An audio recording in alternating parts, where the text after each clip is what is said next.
Pocari Sweat presents The Sweat You Forget. Hello there, I'm Carrie and this is your body. You might be wondering why it looks so pale. That's because your body releases at least 2.5 liters of fluids every day. You see, it's the sweat that you forget that's dehydrating you. Like work from home overtime takes effort, causing your body to sweat. In cold temperature, your body burns energy to stay warm. Having caffeinated drinks and alcohol can make you urinate more often. Fever causes sweating as your body is fighting viruses. And when you cry, you release body fluids through tears. But remember, you can always recover with Pocari Sweat. Because of these ions, we make a good match for your body's hydration needs. Ooh, this is our stuff. Remember, don't let the sweat you forget keep you from living a healthy and hydrated life. Pocari Sweat. Pocari Sweat presents The Sweat You Forget. Hello there, I'm Carrie. You see, it's the sweat that you forget that's dehydrating you. Like work from home overtime, oversleeping, being in cold temperatures, having caffeinated drinks, or alcohol, fighting a fever, and even crying. But you can always recover with Pocari Sweat. Because of these ions, we can help with your body's rehydration. So remember the sweat you forget and always stay hydrated! Pocari Sweat. Bahagi na ng buhay nating mga Pilipino ang sports. Mula sa panahon ng unos, sa tamis ng tagumpay, sa kabila ng pagbabago ng buhay, ang Philippine Sports Commission ay patuloy na magigilingkod sa sambayanan at atletang Pilipino.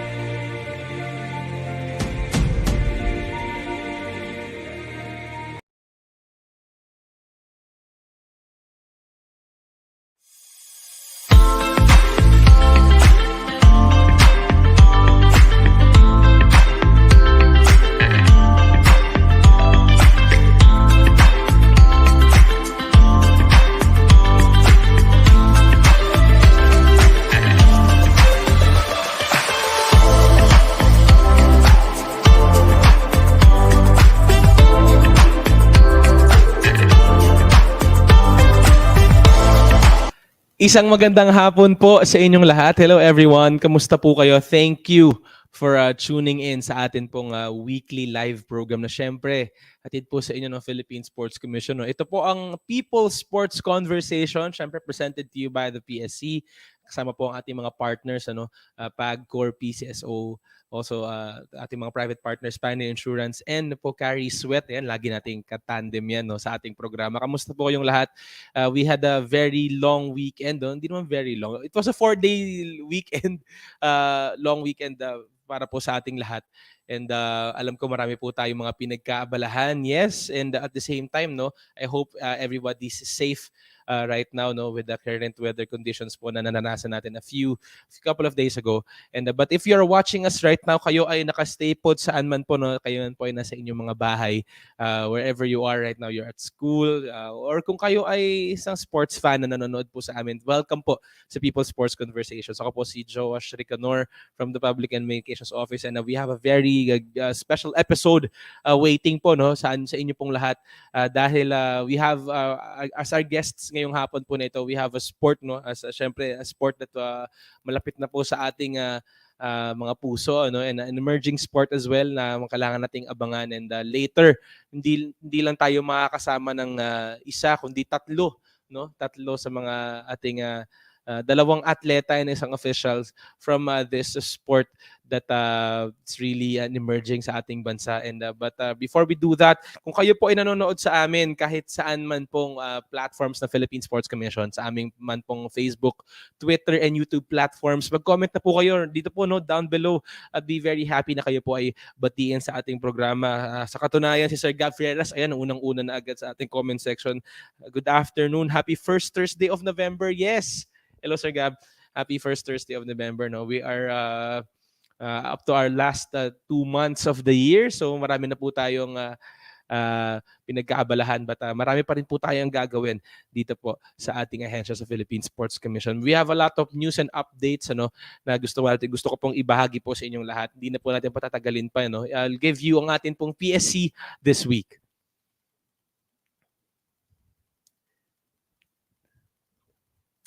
All right. Simulan natin yung ating mga updates for this week. We owe it to you guys para bigyan kayo din ng update kung ano yung mga nangyari a few days back as we start the week. Last Thursday po ang ating Chairman Noli Ayala ay winelcome po yung mga members and officials from the Makati Football Club under 14. Yan, they were led by their team owner and coach si Coach Celu Lozano. That was last Thursday, and syempre ang ating team na to ay represented the Philippines and pinesent nila yung trophy kay ating Chairman Noli Ayala for the championship sa kanilang 2022 Malaysia Borneo Football Cup. Yan po ay ginanap sa Kota Kinabalu sa Malaysia. As seen in the photos po on your screen, ating courtesy visit ng ating under 14 Makati Football Club with our very own Chairman Butch Ramirez. Also last Friday naman din po, ganun din po ang ating Chairman Noli Ayala ay sinamahan po ay si Attorney Wharton Chan, Congressman Mike D, and si June Torquato ng ating MVP Sports Foundation Incorporated. Dumalo po ang ating chairman sa opening ng 2022 National Open Kickboxing Championships. Ginanap po yan last Friday sa Mall of Asia Music Hall sa Pasay City. As in your photos, nandyan po ang ating chairman, really seeing in action yung ating mga atletang Pilipino, specifically in the sport of kickboxing. Congratulations po sa mga winners natin sa ating National Open for Kickboxing Championships. And on the same day, kami po sa Philippine Sports Commission, we are really extending ang aming pong pasasalamat and utmost appreciation para po sa isa sa ating mga loyal partners ng PSC, ang Pocari Sweat Philippines. They are continuing to support our national athletes po and in their ensuring na yung mga atleta natin ay well hydrated in their preparation for training and competitions. And as seen in the photos, yung ating mga atleta, ayan, seen in their photos on your screen, different sports on their preparation and training. Yan po yung mga allocation na binigay sa atin ng Pocari Sweat for the month of August and October. Maraming salamat po sa Pocari Sweat for always partnering sa ating Team Philippines, the official drink ng ating Team Philippines. And syempre, we started the week as we know po commemorating ang ating mga loved ones for All Souls Day and All Saints Day nitong simula po ng linggo. But meron po tayong good news para sa ating lahat dahil meron po tayong sa kabila po nung katahimikan ng ating long weekend, nag-ingay po sa ibang bansa ang ating mga atletang Pilipino, specifically sa ating po mga para-athletes in the powerlifting. We are congratulating ang ating Paralympian si Miss Ishel Guion and si Sir Agustin Kitan for winning a total of 2 gold and 2 bronze medals. Ito po ay sa kakatapos lang na Cairo 2022 WPPO African Championships. Ginanap po yan sa Cairo, Egypt. Ang ating very own Paralympian si Miss Ishel Guion ay nanalo po ng gold sa women's legend category into 45 kilogram best lift and total lift. Ganon din naman si Sir Agustin Kitan in the men's legend category up to 54 kilogram best lift and total lift in bronze medal naman po yan. Congratulations po sa ating mga para power lifters na talagang nirepresenta po ang ating bansa in Egypt sa kakatapos lang na ating Cairo 2022 WPPAO African Championships. And syempre, kahapon lang po yesterday yan, tama. Yesterday, nagkaroon po ang ating chairman ng bisita, one of our legends in chess. Ang ating pong minamahal na chairman welcomed our 2022 Asian Senior Chess Champion, ang ating international master Jose Efren Bagamasbat in his courtesy call po with the chairman kahapon po yan. And ang atin pong matatandaan niyo po yung ating 66-year-old chess master ay nanalo po ng title sa 2022 Asian Senior Chess Championship. Ginanap po yan sa Auckland, New Zealand. And si Sir Jose ay also became the country's latest international master through this achievement. Congratulations po. Ayan, no, as seen in the photos from your screen. Ang sports po talaga ay for all ages talaga. And isang patunay po si Sir Jose giving us this achievement and being the country's latest international master sa larangan po ng chess. And syempre, on Friday, abangan nyo po at same time as this program, ang nagbabalik po for the month of November ang ating pong PSC Hour on Radyo Pilipinas 2. Ayan. Makakasama natin dan ating mga special guests from Samahang Kickboxing ng Pilipinas. We have national coach and also one of our media partners, Sir Randy Kaluwag. Hello, sir, if you're watching. And ang ating 2022 National Kickboxing Champion, si Renalyn Daquel. Sila po ay ating makakasama tomorrow sa PSC Hour. Same time as this program po, no? Every 1 p.m. every Fridays po yan. You can always watch that dito po sa ating PSC Facebook platform. Ganun din sa atin pong, you can also listen to that sa Radyo Pilipinas 1 and 2. Ayan, yan po yung isa naming latest update po, no, sa mga listeners natin in radio, in sports radio. You can now listen sa PSC Hour on RP1 and RP2.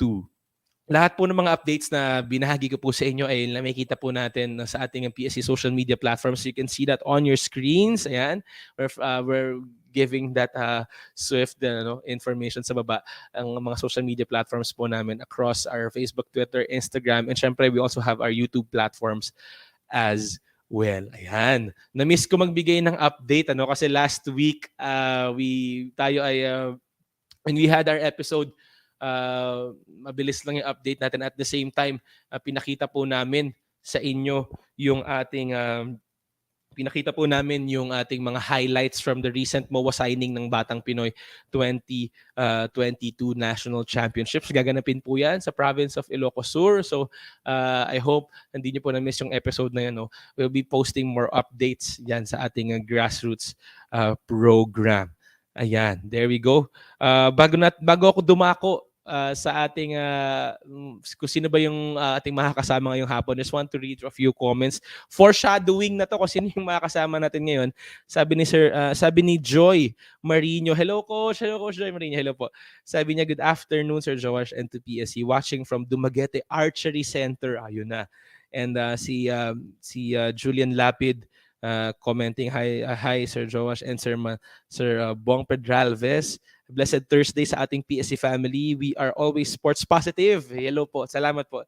See you soon and Godspeed. That being said, rightfully fitting na introduce ko po yung ating makakasama ngayong hapon po na ito. But syempre to lead that discussion and conversation with them, nagbabalik po as our guest MC for this afternoon. Again, one of our media partners from Malaya Business Insight. We have Mr. Bong Pedralves. Sir Bong, magandang hapon po sa inyo. Thank you po for joining us. Hi, good afternoon. And welcome once again. At kami po ay nagpapasalamat kay Sir Josh. At saka shoutout natin kay Julian. Isa sa mga anak-anakan ko yan. He was one of my first trainees in sports writing way back. And now, look how far he's gone. Maraming salamat, Julian, for attending us. And again, this was on a very short notice, pero laking pasasalamat natin that we have 3 distinguished guests from the World Archery Philippines, led no other than by Sir Rosendo Dondon Sobrio, kanilang Secretary General. Of course, yung isa ating mga gold medalist, in the last Vietnam Southeast Asian Games, si Monica Gabi Bidaure, and another one of our sharp Hawkeyes sa archery, si Miss Andrea Robles. Thank you. Maraming salamat po, Miss Andrea. And welcome, mga kita mo, hindi lang sila mga sharpshooters, mga marksmen, pero eye candy din, makikita naman natin sa kanila. Kaya nga, on target tayo, sir. Sir Dondon, could you give us a brief, we know that we had our two major tournaments last weekends, medyo binagyo, pero could you give us a rundown of what happened over the weekend regarding these two archery competitions first and Yeah, hi, greetings? good afternoon sa People Sports, no. Maraming salamat at napagbigyan kami rito ng kahit na konting short na notice. Maraming salamat. Okay. Last week meron kaming yung tinatawag namin na 2022 Philippine National Archery Championship at saka yung culmination ng Philippine Archery Cup namin. So, ang nangyari lang doon, katatapos lang namin ng qualifying round, following day is umabot na yung bagyo, so we are not expecting na ganun kalakas. Yung mga tent namin doon na nagbagsakan. So we call off na lang na tournament. Pinakancel namin kasi number one priority namin is the health and safety of the athletes and everybody. So yun, pero we on that tournament sa Philippine Archery Championship, nakakuha naman kami ng mga we set the new Philippine record sa score ng mga archery. So at least natapos namin yung one day that we completed the whole process ng qualifying round. So we are lucky na natapos pa rin namin kahit binabagyo, sir. Oo nga. Yun ang Sir, nangyari. ano yung national record natin, sir, and what event and who? Yung national record actually meron kaming na-set na mga record sa whole event kasi ang nangyari noon since na nakuha namin yung from other NSA yung lumang mga administration is hindi nila na turn over sa amin yung mga Philippine record. So, yun, ang ginawa namin is we set the record para we can establish our new record na lang. So, all the record noong simula yung up to PANA, so parang binura namin kasi wala talaga kaming official record na makuha. So, we kuha na lang, we established the new Philippine record last Saturday. So, yun ang nangyari, Sir Bong. All right. Miss Gabby and Miss Andrea, some opening words from you? Gabby first, then of course Andrea. Okay. Good afternoon, everyone. So, a little introduction. I'm Gabriel Monica Bidaure. I am part of the Philippine Recurve Women's Archery team. Our team won last 2021 SEA Games Gold in Vietnam. So honored to be here and so excited to continue this conversation. How old are you now? How old are you I am now? currently 20 po. All right. Yeah. So very. Miss Andrea, kayo naman. Yan. Hello po. Good afternoon, everyone. Thank you so much, Philippine Sports Commission and People Sports Conversations for inviting us here today. I'm Andrea. I'm from the compound archery team. I won the Indoor World Series last 2019 Yes. in Macau, China. And I'm currently 24 years old. So thank you po again for having us here. All right. So Sir Don, do we will still have any local competitions remaining for this year, or are we looking forward now for to next year's competitions and local international? Yeah, we are looking for the international competition within the year pa. Meron pang dalawa na hinihintay namin yung invitation from Myanmar at saka from Taipei. So because in archery kasi, sir, this season this month is going to December up to February is indoor season na. So we might have one indoor sa this coming December. The problem lang is na nasagasaan siya ng Batang Pinoy kasi yung Batang Pinoy was extended. 17 to 22. Yeah, so that's why ginagawa pa namin ng paraan paano namin ma-reschedule yung indoor namin. One indoor lang for this year. One in foreign, sir, or local tournament? Local.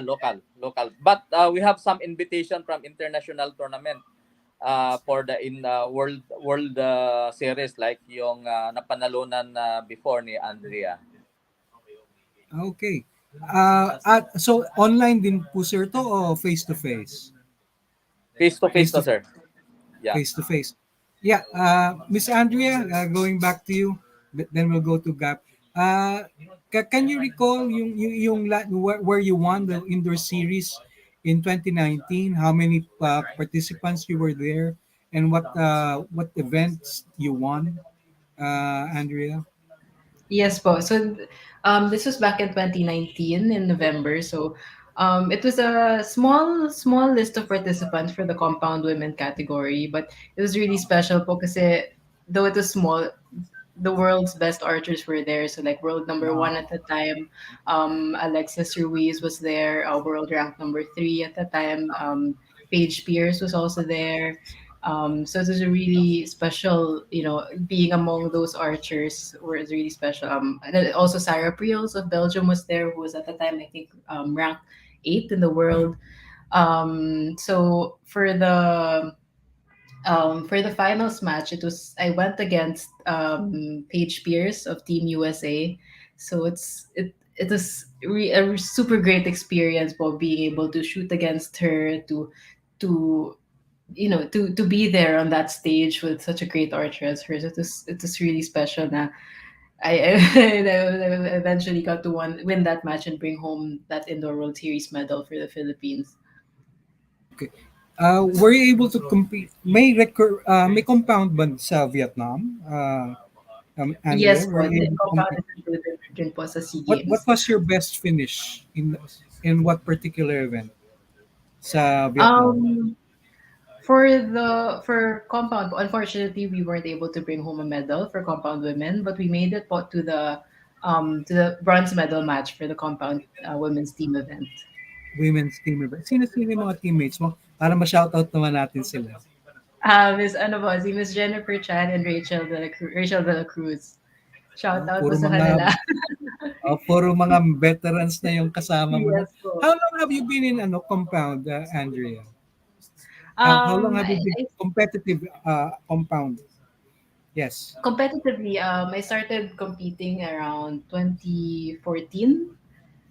I started archery 2013 when I was 15 years old, and then I joined my first WAP tournament in 2014. Okay. Okay, balik naman tayo kay Gabi. Ano ba sorry how do you Gabi ba o anong nickname mo? Ano? Gabby is fine po. Gabi. Oh, alam ko very exciting yung naging could you again we brought home, actually that was the only single medal that we won in archery medal we won in Vietnam. Of course, if you again shout out tayo doon sa mga teammates mo, sino yung mga teammates mo doon? Your sister man. Just a correction po. This is what we won was the only medal for the recurve team po. Yes, the yes. compound team won also. Okay. Together with Sorry, me in the correction. team, it's okay po. Together with me in the team was my sister Pia Bidaure and a fellow Dumaguete citizen, Feby Amistosa po. The three of us won the gold medal. Ikaw naman, recount your experience in winning that gold medal. Alam ko, dumaan kayo sa butas ng karayom, practically. Yes po. More of we learned to trust each other and ourselves po during that tournament. Kasi, like you said po, dumaan kami sa butas ng karayom. We went through a shoot-off, which meant that everybody, us and the opposing team had equal chances of winning, and so it eventually came down to just trusting ourselves and each other, most especially po. Overall, it was a really great experience. From what I remember, every one of us was crying, so I'd say it was really memorable for all of us po. Tinalo nyo pa, hometown, hindi ba? If I remember, it came down to the last arrow. If I recall, it came down to the last arrow, and I think you shot the last arrow, if I'm not Yes, mistaken. I did po. Oh, di ba? Naka 10 ka, tapos yung Vietnam, naka if I'm not 9 po. mistaken. 9. So, ganun katindi. And just to again to recall, and Sir Dondon fortunately was there, na yung team na yon hindi lang isang shoot off, but to reach that round, meron pa isang shoot off, hindi ba? If I'm not mistaken, against yung Yes po. Lion. The first shoot off was against Myanmar, and then for the gold medal match, we shot against Vietnam. Vietnam. So ganun talaga. In other words, parehong sa butas ng karayom. Anyway, Sir Dondon, your own recollection, nandun ka nang manalo tayo ng gold your own good memories of that particular event, Sir Dondon. Yeah, napaka-sweet memories talaga yan, Sir Bong, kasi last time, hindi ko na matandaan because hindi pa ako member ng national team before. Pero nanalo na rin daw tayo doon sa women's team ng recurve. So it's also a gold medal. So nung nagka-Vietnam ulit, so nakabawi din tayo doon kasi Okay. kasi nung dito tayo din sa Clark, mostly Vietnam ang nakapanalo talaga So wala tayong nakuha dito sa Clark except our lone gold by the compound mixed team of Paul and Rachel. So maganda ang pinakita talaga ng mga archers natin dun sa Bong. Maganda na performance nila. Sabi nga nakakapanindig balahibo kasi dalawang shoot off mo, Sir Dondon, para lang to reach the gold medal round. Tapos last arrow pa, yun nga si Gabby with the last arrow, ibang klase yung ibang klase yung experience na yun, and we're fortunate that you were there. Kaya nga kayo ang aming pong tinawagan then last time, kaya buti na lang both of you and Gabby were available. And of course, now na, as you said, that was last May, malapit na naman ang Southeast Asian Games. Sir, what are our preparations for the Southeast Asian Games, Sir Dondon? Then we'll ask Andrea and Gabby their own thoughts. Sir Bong, sorry to tell you na hindi kami kasabali ngayon sa SEA Games. Nakakainis. Yeah, we're working out with the Southeast Asian Federation. So wala talaga, ayaw talaga ng Cambodia. We offer everything. We offer nga dito sila mag-training sa atin sa Pilipinas. We will train them. Tapos yung ibang yung mga technical officials, papahiramin sila ng mga technical officials. So wala din, at the end wala rin kasi ang iniisip talaga nila is they cannot get the medal kasi huli na sila kung magpa-practice sila. So we understand naman sa case ng Cambodia, no? But we are preparing for the Asian Games on September. 'Yan ang pinaghahandaan namin ngayon. Both in recurve and compound. Yes, sir. Sir, pero in the absence of a Southeast Asian competition, kayo naman, sir, at the regional level, magkakaroon din po kayo ng Southeast Asian Archery Championships for both recurve and compound. Are the members who are still very keen, like yung traditional powers natin, Vietnam, Myanmar, Indonesia, the Philippines, balak nyo ba to hold a alternate competition on the regional level? And when will this be kung matutuloy po? Actually, sir, meron kaming yon inihintay namin within the year yung Southeast Asian Archery Federation Championship. That will be in Myanmar. So yon ang magiging this year, sir. This year. Yeah, this year. But for me, sir, my next program now is like the Philippine Archery Cup, yung Philippine Archery Cup ko. I-open ko na outside of the Philippines. So magiging open na yun. So that other countries can join na. So I already asked permission from the archery governing body. So they approve naman. So hopefully 1 or 2 archery cup will be joined by foreign yes, archers. Nagang. Yes, sir. Yeah. Okay. While we're waiting for Gabby, I know that you also tried to qualify. Ayan. There you go. Sige, sir. You were saying. You were Yan lang, saying, sir. sir, regarding the archery cup. Ibig sabihin, sir, ba ito may ranking points yung itong archery cup series natin, sir, kung sakasakali, may ranking points po ito? Dahil nga open na to foreign. For now, sir, hindi pa world ranking event. Hindi pa world ranking Okay. event. Because this is a test run. So, maybe by next year, pag na perfect ko na yung invitation from other countries at saka marami na ang pupunta dito. So, I can apply again for the world ranking events. Okay. Very nice, very nice. Katulad nga ng sinabi niyo, sir, next year sa Asian Games, let's ask naman our two archers, anong preparations, anong handa ang balak natin for, first si Andrea ulit. Asian Games, what kind of preparations are you going to do for the Asian Games, Andrea? Well, to prepare po for it, syempre tuloy-tuloy pa rin po yung training, archery training, in addition to, Saan club we ka, also do, Andrea? Just for the sake of our listeners, saan club ka? Archery Dream Club po. Saan po? Saan po naka-base yan?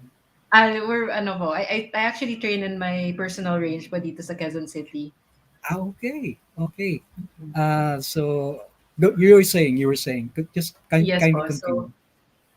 So of course, tuloy-tuloy pa rin po yung archery training, and to supplement that, I also do yung mga strength and conditioning ko, cardio training to really prepare myself and mold myself to the best condition possible for the games. And also ayun po, we hope to join as many tournaments as we can to get as much exposure and practice, especially since archery is also a mental, a game of mental strength. It's really important na ma-practice din po yung pressure na we feel, yung kaba. So we hope to have as much tournaments din po, both locally and internationally, to prepare for the Asian Games. All right. Are you an archer full time, Andrea, or do you have a day job or something, or schooling? Actually po, I just started working for Ayala Corp. So me and Abby are actually two of the 8 Scholars, Atlanta yes. Ayalas. Yes. Scholars. So, Mabuti yan. yes po. Ikaw, So this year lang oh, po. Sorry. that's good to hear.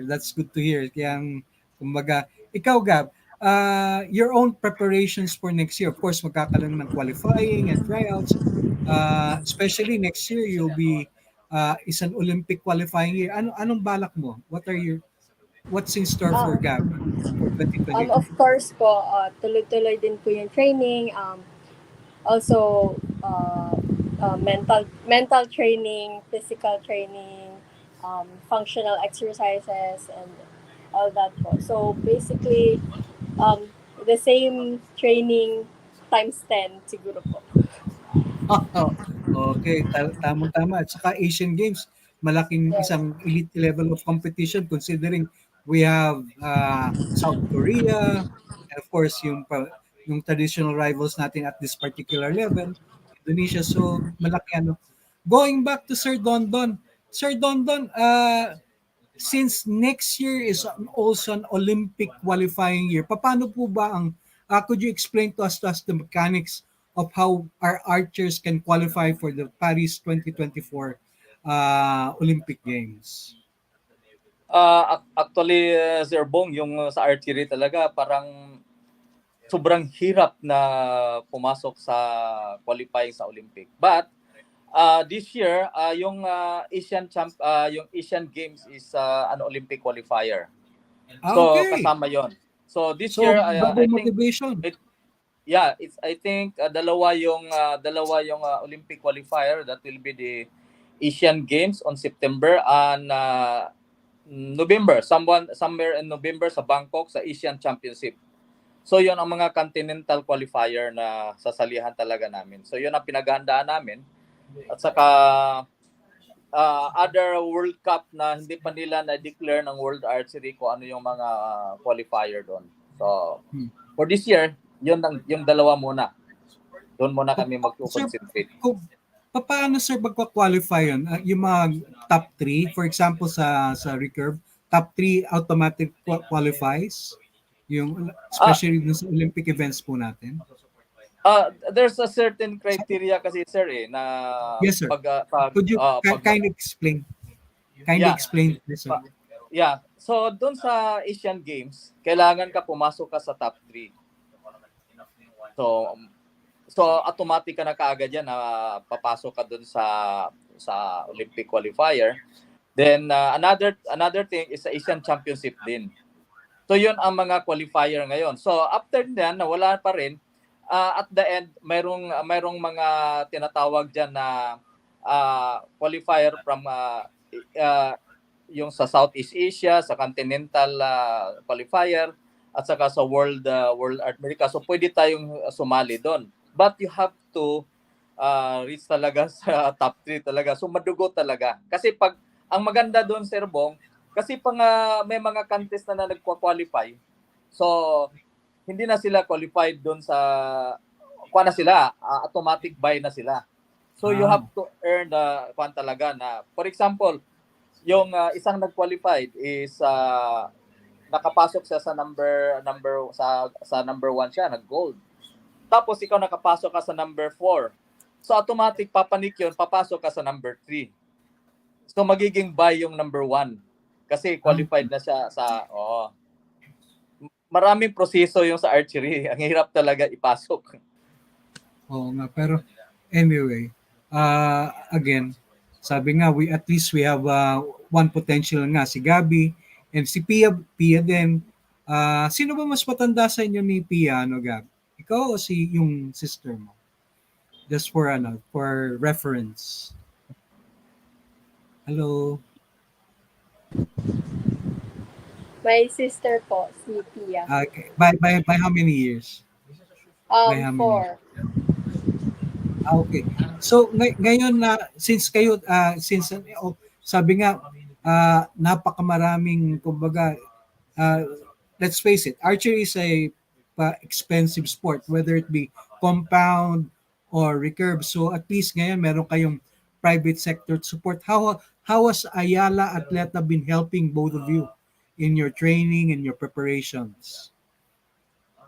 Kasi talagang mahirap talaga eh. It's just what it is. Archery is a very expensive sport. Alam niyo yan, yung ilang training, yung range, yung bows and arrows. Andrea, how has Ayala Atleta been helping you? Yes po. I think yung biggest support po that Atletang Ayala has given us is yung opportunity po to start our professional careers and to start working po in the Ayala group of companies so that we can receive monthly salary that would help support all our expenses for training, our equipment, for competition. So, ayun po. What course did you graduate, Andrea? BS Management po. From what school? Pasensya na. From Ateneo.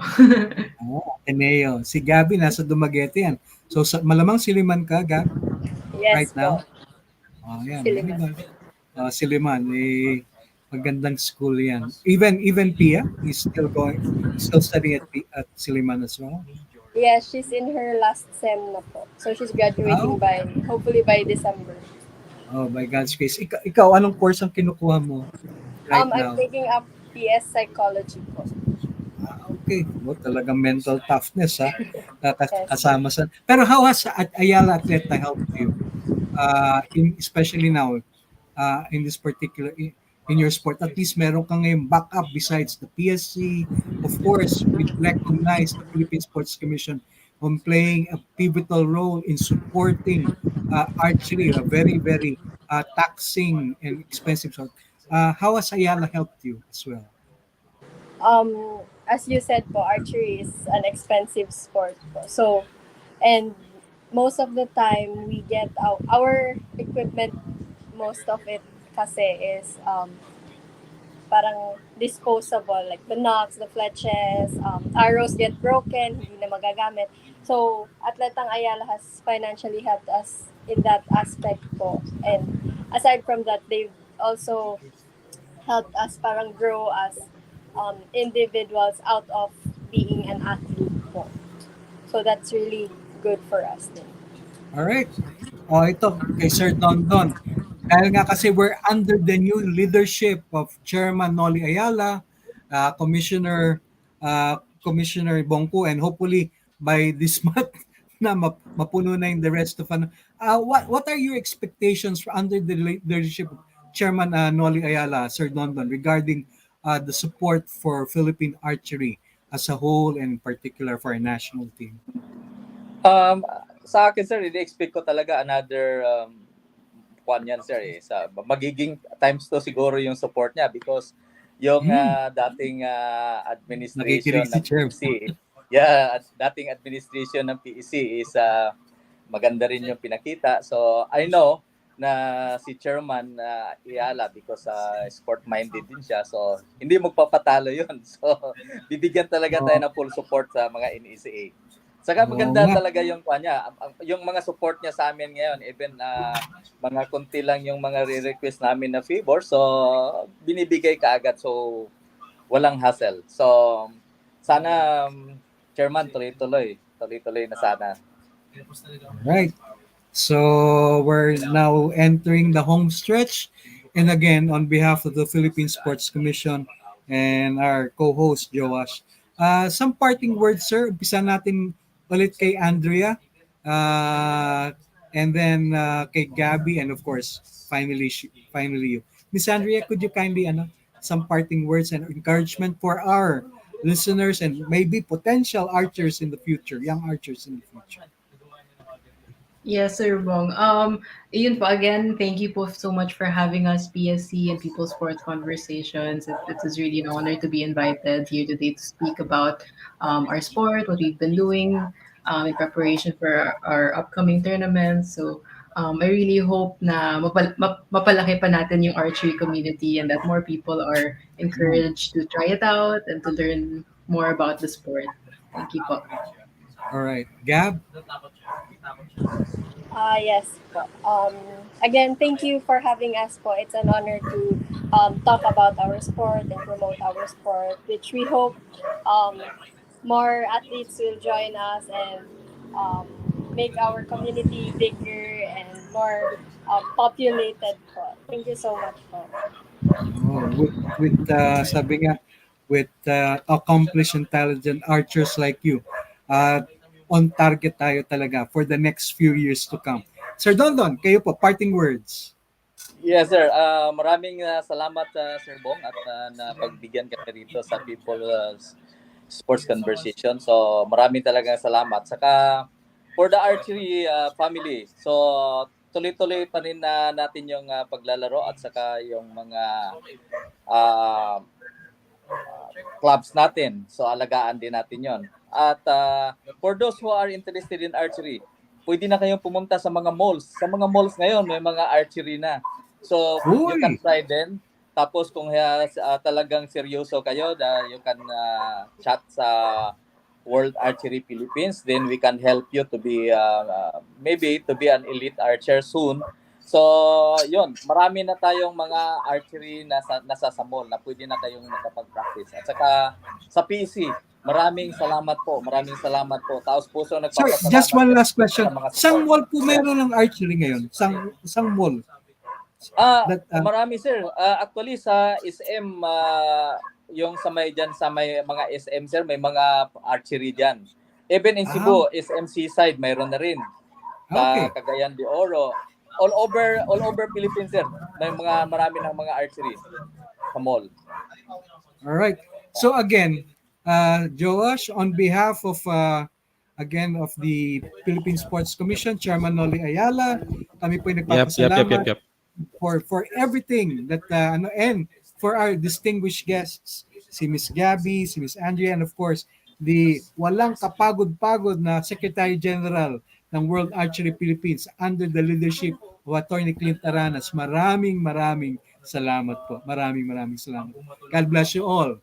And all the best for Philippine Archery. All right. Maraming salamat, Sir Bong. Thank you. I had a very great time listening sa ating discussion with our guests.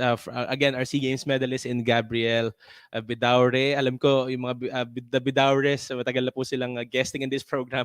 Hello po. And also to our 2019 Indoor Archery World Series gold medalist, Miss Andrea Robles. And syempre, to our World Archery Philippines Secretary General. Nagbabalik sa ating programa, Sir Don Sombrio. Sir Bong, thank you for leading this conversation.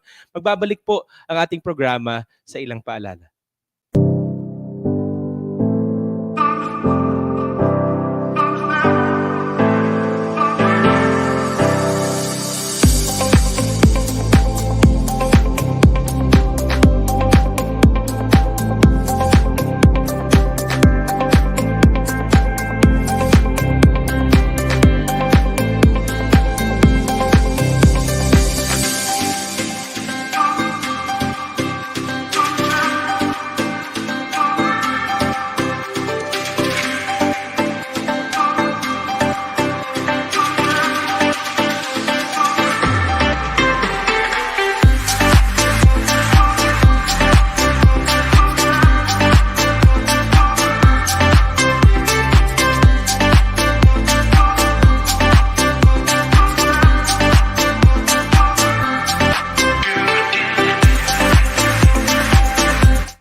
Nagbabalik po ang People Sports Conversations, and you just watch natin pong exclusive interview, no? Syempre, in hearing the stories, and syempre getting to be updated po sa ating mga national athletes, no?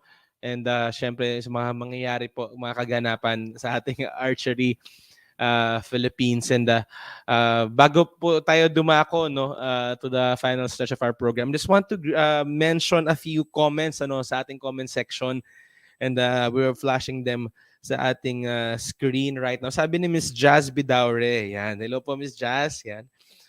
Good afternoon, watching from Silay, Negros Occidental. Hello po sa inyo. Hope everybody is safe there. Ganon din si Sharaine Alexis Parse. Good day, everyone. Yan, bumabati siya. Hello. Si Miss Drolly Claraval. God bless everyone. Greetings from City of Ilagan, Isabela. Hello po. Hello po sa inyo dyan. And nanonood din sa atin si Aldrin Landicho. Sabi niya, good morning. Ngayon, good afternoon, sir. And just batiin din natin yung mga nanonood. Si Miss Rosa Neri, yan, si Pong San Ramon, si Wilma Garcia, si Dina Franco, si Miss Bettina po. Hello po, Miss Bettina po from our Gymnastics Association. Si Miss Gazelle Base, and si Rowena Talingdan, and si Kath Peñalosa. All right. Just want to give a short recap po, no. Again, yung archery po, isa sa mga sports na kailangan din po nating abangan sa ating primary grassroots sports program, no, upcoming ng Philippine Sports Commission, ang Batang Pinoy. And archery is one of the 9 face-to-face sports competitions po, no, na gaganapin dyan sa province of Ilocos Sur. So yung mga Bidaure po, as far as we know, ay mga produkto po ng Batang Pinoy, no, yung ating grassroots sports program ng Philippine Sports Commission. And I hope we get to find new talents as well, yung mga bagong breed of archers natin, ano, elite archers in the country, magsisimula po sa Batang Pinoy. That's something, no, to watch as well. And syempre, yung mga binanggit po ng ating mga national athletes, maging ni Second Don Sombrio, kailangan po nating suportahan yan. And we hope by supporting, no, kung baka nagtatanong kayo, how can we support our national athletes as well as the programs and activities of the Philippine Sports Commission? Meron po kaming sagot dyan. You can always like and follow ang aming pong social media accounts. You can always check that, no? We're gonna flash that down below, no? You can always like and follow us on our Facebook page. Yan, hanapin na lang po Philippine Sports Commission. Ganun din sa Twitter. You can follow us straight away, Philippine Sports Commission, at PSC_Gov, ang aming Twitter. And also on Instagram, you can follow us there at phil.sportscommission. We also have our YouTube channel.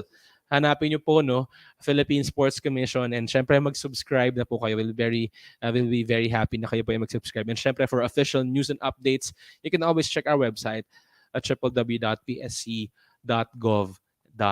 PH. Maraming salamat po sa ating mga partners na every Thursday. Sa mga nanonood din po every Thursday, constantly nanonood. Abangan niyo po, we're gonna flash again sa aming pong screens tomorrow, PSC hour at exactly 1 o'clock. We have a special guest from Samahang Kickboxing ng Pilipinas. We have our national coach, no, and syempre media partner, Sir Randy Kaluwag, and si ating kickboxing champion, Renalyn Dacuel. Maraming salamat po for always tuning in sa ating programa. We also thank our partners, ayan, the PAGCOR, PCSO, Pioneer Insurance, and syempre Pocari Sweat Philippines. We'll see you next Thursday for another episode of People's Sports Conversations. Ako po si Josh David Ricanor, and syempre sa ngalan po ng bumubuo ng ating programa, our Chairman Noli Ayala, Commissioner Bongku, our Executive Director, Attorney Guillermo Iroy, maging sa production team and staff no ng ating programa, the Public Communications Office, headed by Miss Malene Bamba. Maraming salamat po. We'll see you next Thursday for another episode of People's Sports Conversations. Goodbye, everyone. Stay safe, and God bless.